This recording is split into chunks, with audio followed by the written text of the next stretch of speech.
দেওয়া যায় না।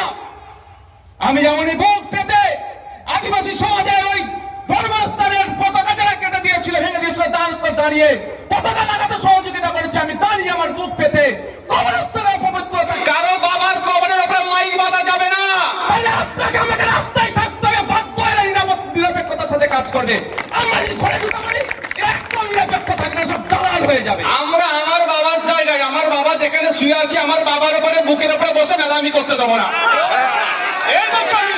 আমার বাবার কবরের উপরে বুকে বসে আমি মেলা করতে দেবো না। যদি দম থাকে সুপ্রিম কোর্টে যাবে, আর কবরস্থান কমিটির হয়ে আমি সুপ্রিম কোর্টে যাবো। যদি যাই, আপনাদের 1 টাকা লাগবে না, আমি মামলা করবো আপনাদের। যদি মাল খেয়ে গাঁজা খেয়ে অর্ডার দেয়, তো এই ধরনের অর্ডার দেবে। যদি সঠিকভাবে নিরপেক্ষতার সাথে কাজ করে, তাহলে অর্ডারটা দিতে পারে না।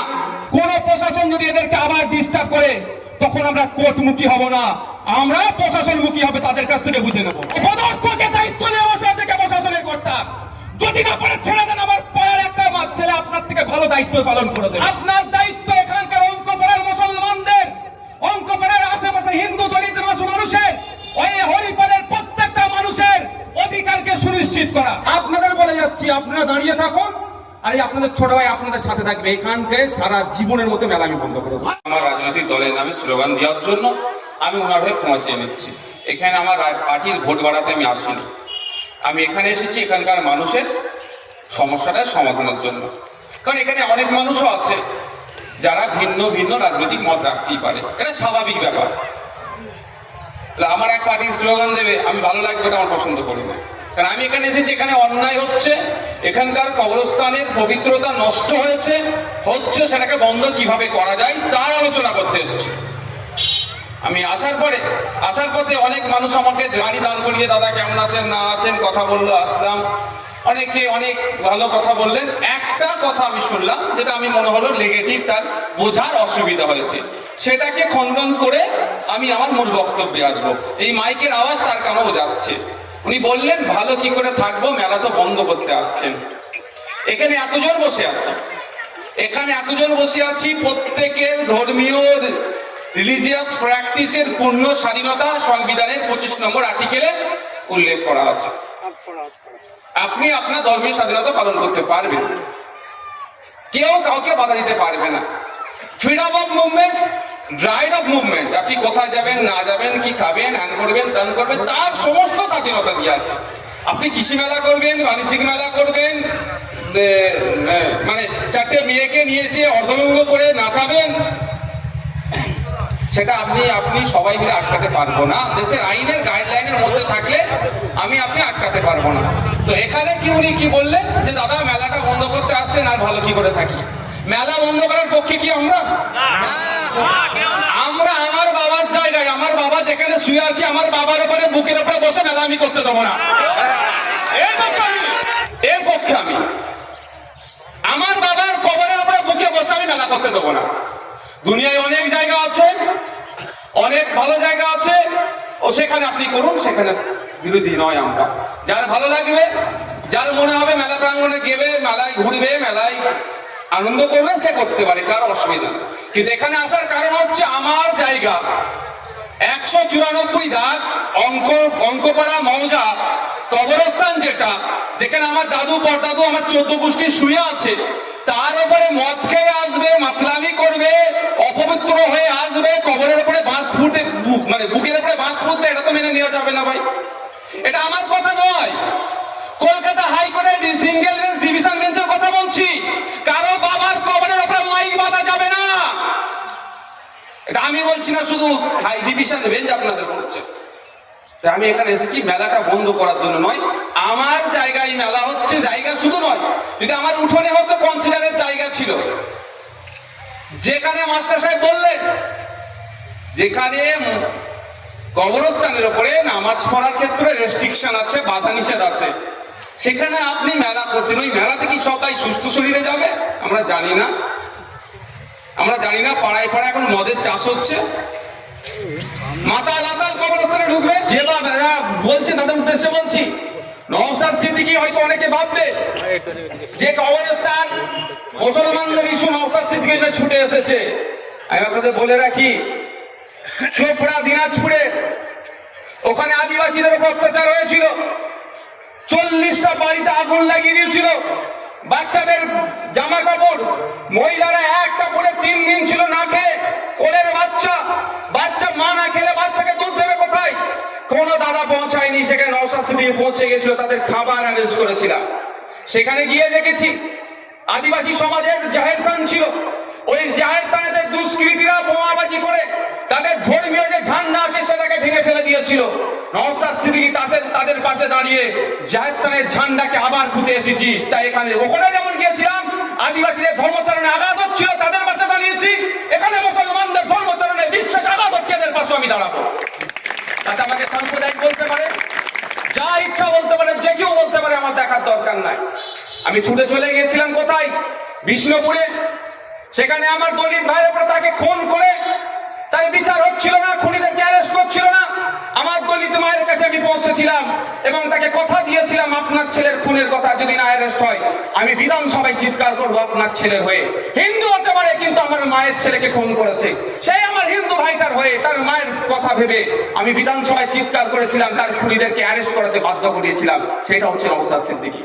কেউ যদি মনে করে শুধু মুসলমান কবরস্থান বলে ছুটে এসছে, দেখো ধর্মের রাজনীতি করতে এসছে, আমি তাহলে স্লোগানটা আমার নামে বেশি করে দিয়াতাম, আমার পার্টির নামে বেশি করে দিয়াতাম। আমি কিন্তু বারণ করেছি, তাড়া দিয়েছি। আমি এসেছি এখানে অন্যায় হচ্ছে বলে। আমি এখানে বক্তব্য কিছু দেবো, দেওয়ার পর আমি দেখতে যাব কতটা আপনারা সঠিক কথা বলেছেন বা কতটা আমাকে সঠিক ইনফরমেশন দিয়েছেন।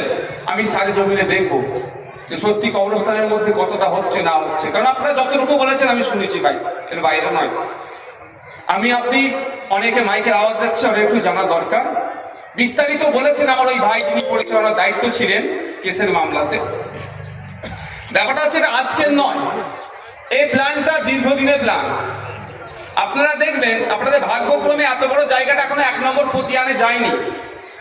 অনেক কবরস্থানের জায়গা এখন 1 নম্বর খতিয়ানে চলে যাচ্ছে, মানে যে কোনো টাইম ওটা প্রমোটিং করার জন্য সরকারি হয়ে গেছে। 1 নম্বর খতিয়ানে মানে হয়ে গেছে সরকারি, খাস প্রমোটিং করার জন্য বা মদের ফ্যাক্টরি করার জন্য দিয়ে দিলে কিছু করতে পারবেন না, সরকার কাউকে লিজ দিয়ে দেবে। তো এটা দীর্ঘদিনের একটা অপচেষ্টা। আর যারা এগুলো দেখভাল করে তাদের মধ্যে কিছু কিছু আছে ধান্দাবাজ, তাদেরকে তারা ভাবে উত্তরাধিকারী সূত্রে তাদের দাদর সম্পত্তি তারা পেয়েছে, কিন্তু না, তারা কেয়ারটেকার। আমি তাদেরকে একটু শুনিয়ে দিতে চাই। ভাববেন যে এটা আপনার দাদুর জায়গা, আপনার পরদাদুর জায়গা, আপনারা কেয়ারটেকার, আপনাদের দেখভালের দায়িত্ব দেওয়া হয়েছে।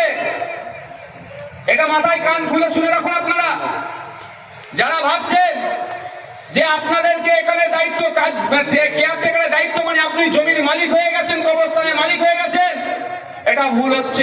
এই ধারণাটা মাথা থেকে সরিয়ে দিন। আপনাদের দেখভালের দায়িত্ব দিয়েছে, দেখভাল করুন। দেখভাল যদি সঠিক করতেন তাহলে আর কবরের উপরে উনুন করার জন্য কবরের মাটি খুঁড়তে হতো না, আর হাত দিবার হতো না। কি দেখভাল করছে আমরা বুঝতেই পারছি। এটা দীর্ঘদিনের একটা সমস্যা ছিল। আপনারা কোর্টে গিয়েছেন শুনলাম, কিছু কাগজ আমাকে দিয়েছেন, সবটা দেখা সম্ভব হয়ে ওঠেনি ব্যস্ততার জন্য।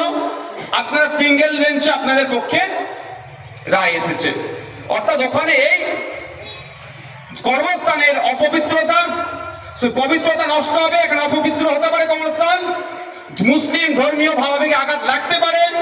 সেই জন্য সিঙ্গেল বেঞ্চের যিনি জজ সাহেব ছিলেন আপনাদের পক্ষে রায় দিয়েছে যে এখানে এই ধরনের কার্যকলাপ করা যাবে না। এটাকে চ্যালেঞ্জ করে কোথায় গিয়েছেন? ডিভিশন বেঞ্চে। ডিভিশন বেঞ্চে গিয়ে বুক ফুলিয়ে গিয়েছিল, মুখ ফুলিয়ে এসেছে, আইনের চর খেয়েছে, ফিরে এসেছে। ডিভিশন বেঞ্চ সিঙ্গেল বেঞ্চের অর্ডারটাকে কি করেছে? বারকরার রেখেছে না বহাল রেখেছে। এরপরে কি যায়, অপশন কি আছে? যদি দম থাকে সুপ্রিম কোর্টে যাবে, আর কবরস্থান কমিটির হয়ে আমি সুপ্রিম কোর্টে যাবো। যদি যাই আপনাদের 1 টাকা লাগবে না, আমি মামলা করবো আপনাদের হয়ে। আইনি লড়াই হলে এভাবে যেতে হবে কোথায়? সুপ্রিম কোর্টে যেতে হবে। সুপ্রিম কোর্টে গিয়ে বলতে হবে কি যে ডিভিশন বেঞ্চের রায় আমার পছন্দ হয় না, আমি সহজ সরল ভাষায় বলছি। সুপ্রিম কোর্ট যদি রায় দেয় সেখানে আমরা উকিল লাগাবো, আমরা চ্যালেঞ্জ করব। কিন্তু এবার সুপ্রিম কোর্টে গেলেও কি করতে হবে? যারা এই কবরস্থান কমিটি আছেন, শুধু কবরস্থান কমিটি নয়, আমি অন রেকর্ড হচ্ছে অপদার্থ জেলার যিনি আপনারা বলছেন না, জেলা কি বললেন দায়িত্ব একটা ছিল, জেলা পরিষদ অপদার্থ, অপদার্থ জেলা পরিষদও কিন্তু পার্টি হবে, কারণ আপনারা যে মামলাগুলো করেছেন আমি দেখছিলাম কিছু কিছু কাগজে সেখানে জেলা পরিষদকেও পার্টি করা আছে। স্বাভাবিকভাবে জেলা পরিষদ যখন অর্ডারটা দেবে, যদি মাল খেয়ে গাঁজা খেয়ে অর্ডার দেয় তো এই ধরনের অর্ডার দেবে। যদি সঠিকভাবে নিরপেক্ষতার সাথে অর্ডার দেওয়ার যদি ভাবে কাজ করে তাহলে অর্ডারটা দিতে পারে না, কারণ যেখানে অলরেডি মামলা হয়ে অর্ডার হয়ে আছে সেখানে আবার নতুন করে ওই অর্ডারের বিপক্ষে কিভাবে যাবে? কালকে আমাদের মামলা হচ্ছে কবরস্থান কমিটির পক্ষে। আমি কোনোদিন কাউকে উস্কানি দিইনি না, দেবও না। আপনারা গণতান্ত্রিক প্রক্রিয়াতে আইন বিচার ব্যবস্থার উপরে ভরসা রেখে আপনারা আইনের যেমন দ্বারস্থ অর্ডার বার করেছেন, তো আগামী দিনেও আপনাদেরকে অনুরোধ করবো আইন বিচার ব্যবস্থার প্রতি ভরসা রাখবেন, আইন কেউ হাতে তুলে নেবেন না, এটা অনুরোধ। তবে হ্যাঁ, বিচার ব্যবস্থাও কেউ প্রশাসনকেও সঠিকভাবে চালাতে গেলে আপনাদের মাঠে ময়দানে থাকতে হবে, এটা মাথায় রাখবেন, এটা মাথায় রাখবেন। যদি মনে করেন ওসি আইসি সিআই এসপি যারা আছে যে নিরপেক্ষতার সাথে কাজ করবে, তাহলে আপনাকে আমাকে রাস্তায় থাকতে হবে, বাধ্য হয়ে নিরপেক্ষতার সাথে কাজ করবে। আমরা যদি ঘরে ঢুকে পড়ি একদম নিরপেক্ষ থাকবে, সব দালাল হয়ে যাবে। আপনাকে আমাকে রাস্তায় থাকতে হবে, অধিকার বুঝে নিতে হবে। রাস্তায় দাঁড়িয়ে অনেক হয়েছে, আর ওটা দেওয়া যায় না। আমি যেমনই বুক পেতে আদিবাসী সমাজের ওই ধর্মস্থানের পতাকা যারা কেটে দিয়েছিল, ভেঙে দিয়েছিল, দাঁড়িয়ে পতাকা লাগাতে সহযোগিতা করেছে, আমি দাঁড়িয়ে আমার বুক পেতে কবরস্থানের পবিত্রতাকে আমি আমি ডাকতে পারবো না, আটকাবো, কোনো মতি আমি মেনে নেবো না। শুধু অবাক হয়ে যাচ্ছি, শুনে আমি তো কয়েকদিন আগে তো শুনলাম, আমি শুনে অবাক হয়ে যাচ্ছি। আর আমি শুধু ওই ভাবছি যে ওয়াকফ নিয়ে কেন্দ্রের সরকার যে ষড়যন্ত্র করছে, কি বলেছে, আর এইটাকে দেখিয়ে আমরা কি বলছি, মাদ্রাসা মসজিদ কবরস্থান দখল হয়ে যাবে। আমি কদিন আগে একটা বক্তব্য দিয়েছি, কেন্দ্র সরকার তো বলছে মাদ্রাসা মসজিদ দখল হয়ে যাবে বলে করছে, ঠিক কথা, এখন সত্য কথা, কিন্তু পশ্চিম বাংলায় বেদখল আছে কি দখল আছে কারা জানো? আমি বলেছিলাম আপনার 5ই জানুয়ারি বারাসাতে গিয়ে একটা প্রোগ্রামে, আর আজকে বলুন আপনাদের কবরস্থান আপনার আছে তো? আছে আপনার? বেদখল তো। আপনার দাদুর কবরের উপরে দাঁড়িয়ে মাতাল এসে দাঁড়িয়ে থাকবে, আপনার দাদুর কবরের উপরে কি হচ্ছে? পিচ্ছা পায় না, তো আপনি বলে ফেলে, আমি বলতে চাইছিলাম না। তাহলে পবিত্রতা থাকবে, দখল আর কোথায় হলো? এটাকে আমাদের কি করতে হবে? সমূলে উৎখাত করতে হবে, এটা হতে দেওয়া যায় না। আমরা আইন বিচার ব্যবস্থার প্রতি ভরসা রাখি, আইন বিচার ব্যবস্থার দিক কথা হবে। আজকে আমি উকিল সাহেবের সাথে কথা বলেছি, আমাদের যে এই কবরস্থান কমিটির পক্ষ থেকে যে উকিল লড়াই করছেন, আজকে আমি কথা বলেছি, আমাকে আশ্বস্ত করেছে যে কালকে আশা করছি আমাদের পক্ষে একটা সুদিন আসবে। এবার আপনাদের বলে যাই, এই রায়টা হওয়ার পরে যে দুটো রায় আছে, এটা আসছে, এরপরে যদি কোনো প্রশাসন বলে রাখছি, রেকর্ড করুন, কোন প্রশাসন যদি এদেরকে আবার ডিস্টার্ব করে, তখন আমরা কোর্টমুখী হব না, আমরা প্রশাসনমুখী হবে, তাদের কাছ থেকে বুঝে নেব।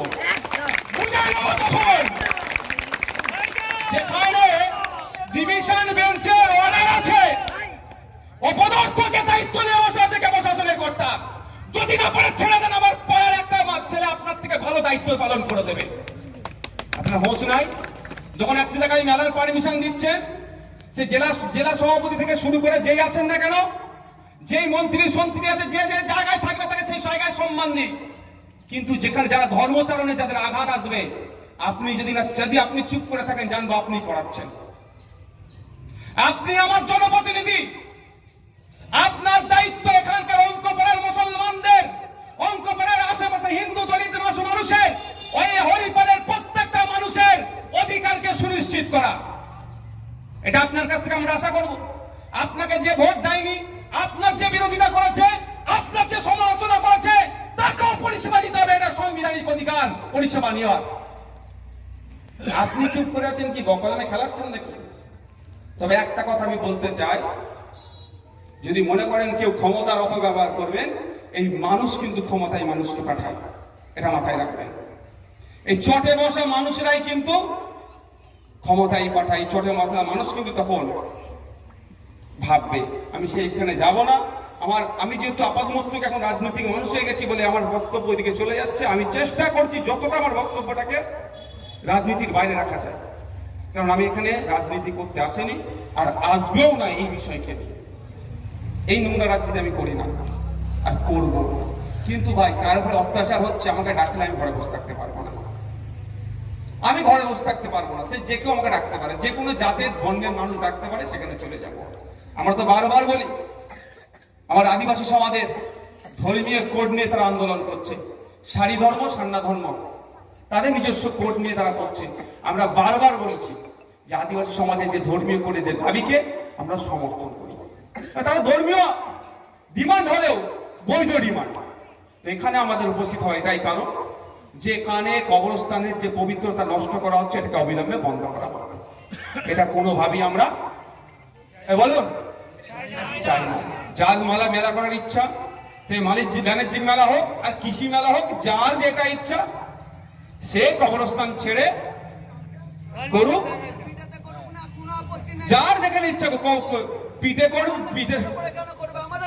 সেইটাই তো কথা ভাই। তো আপনার কবরস্থান ছেড়ে যার মাঠে করবে, ঘাটে করবে, পুকুরের ওপরে পাটা মেরে করবে, যেখানে ইচ্ছা করুক, গ্রামের মানুষের কোনো অবজেকশন নাই। ঠিক যেভাবে 5-7 বছর তো এরকম মেলা হয়ে এসেছে, তো আপনারা কেউ ডিস্টার্ব করেছেন? করেননি আর করারও আমাদের ইচ্ছে না। যার মেয়ে ছেলে যাবে মেলাতে গিয়ে মদকে মাতলামি করবে, তার বাড়ি ধ্বংস হবে। যাও, আমি আটকাতে পারবো না সেখানে। আমি এতটুকু বলতে পারবো, যেখানে অসামাজিক কাজকর্ম হয় সেখান থেকে আপনারা দূরে থাকবেন। সব মেলাতে অসামাজিক কাজকর্ম হয় না কিন্তু আবার হয়।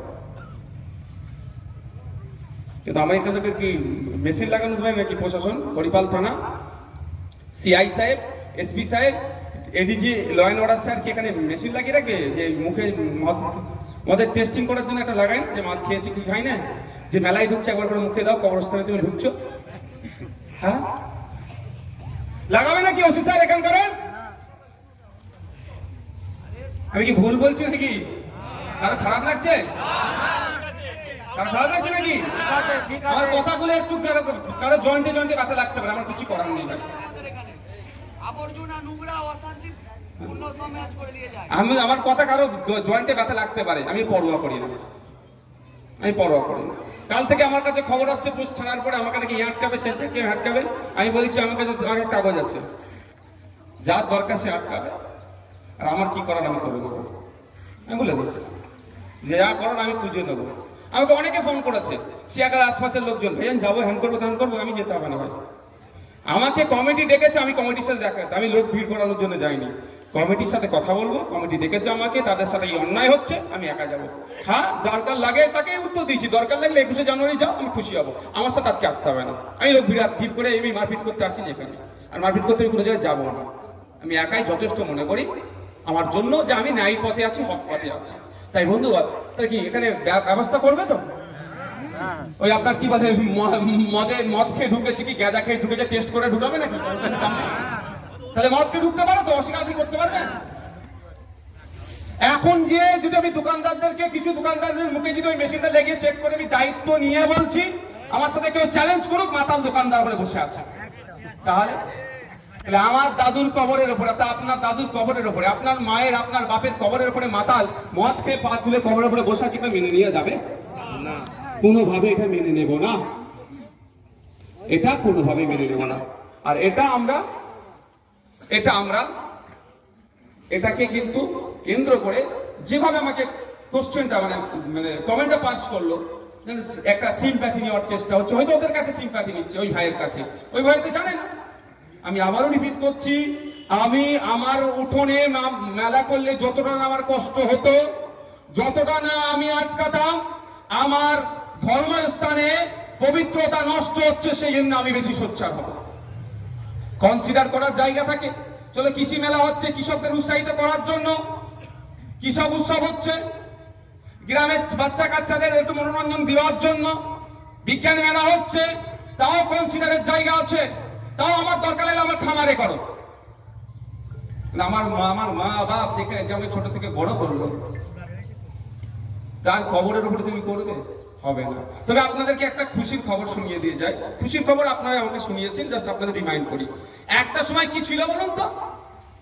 আপনার বাপের কবর কোথায় খুঁড়তে হবে XYZ দেখিয়ে দিত। তার হাত থেকে তো ক্ষমতা কেড়েছেন আপনারা, কেড়েছেন তো, কেড়েছেন তো। আপনাদের বলে যাচ্ছি, আপনারা দাঁড়িয়ে থাকুন, আর এই আপনাদের ছোট ভাই আপনাদের সাথে থাকবে। এখানকে সারা জীবনের মতো মেলামি বন্ধ করে দেবো।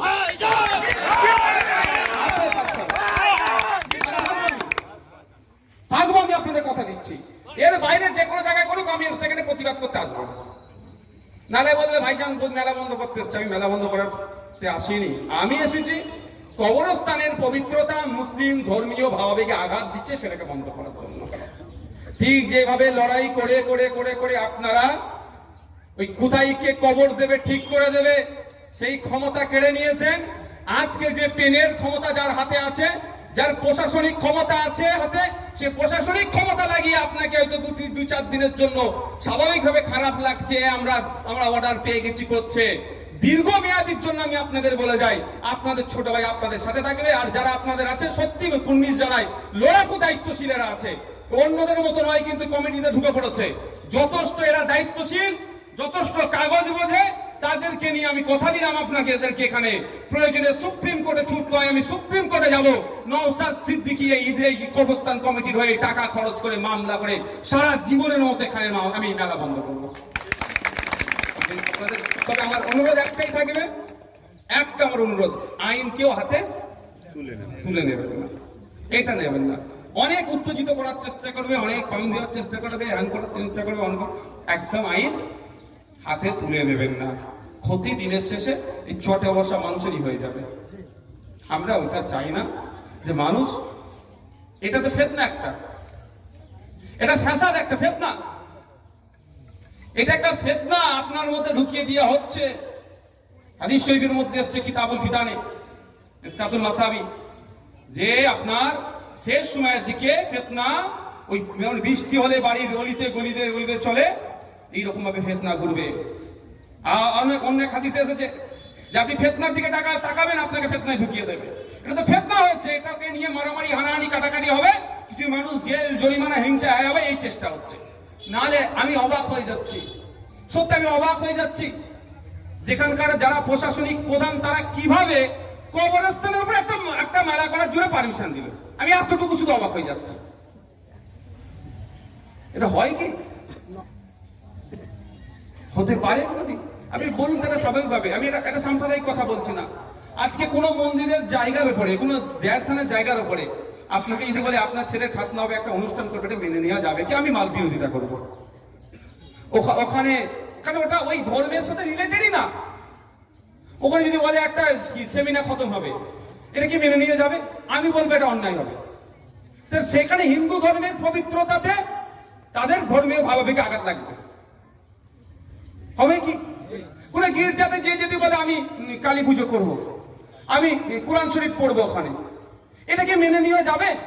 আমরা বিরোধিতা করবো। কারণ গির্জার যে তাদের ধর্মীয় পবিত্রতাতে, তাদের ধর্মীয় পবিত্রতা অনুভূতিতে কি হবে? তাদের ধর্মীয় অনুভূতিতে আঘাত লাগবে। এটা সেম একই ভাবে ইসলাম ধর্মের ধর্মীয় যে নিয়ম নীতির বহির্ভূত এটা হচ্ছে। ঠিক যেমন একটা গির্জাতে গিয়ে, একটা অন্য ধর্মস্থানে গিয়ে, কোন মন্দিরে গিয়ে যদি কোনো অন্য মানে এটা হয়, ধর্মের গণ্ডির বাইরে যদি কাজ করা হয়, ধর্মের গণ্ডির বাইরে, ধর্ম যেটাকে নিষেধ করেছে তার বাইরে যদি কাজ করা হয়, কি হবে বলুন? হ্যাঁ, অন্যায় হবে। ঠিক একই ভাবে মুসলিম ধর্মীয় প্রতিষ্ঠানে ধর্মের যে আছে তার বাইরে গেলে কি হবে? অন্যায় হবে। অন্যায়টাকে অন্যায় বলতে হবে তো। আর কতদিন সহ্য করবেন? এই চলে আসবে, সেই চলে আসবে বলে তো আপনাদের আটকে রাখছে। হ্যাঁ, আমরা গণতান্ত্রিক পক্ষে জবাব দেব।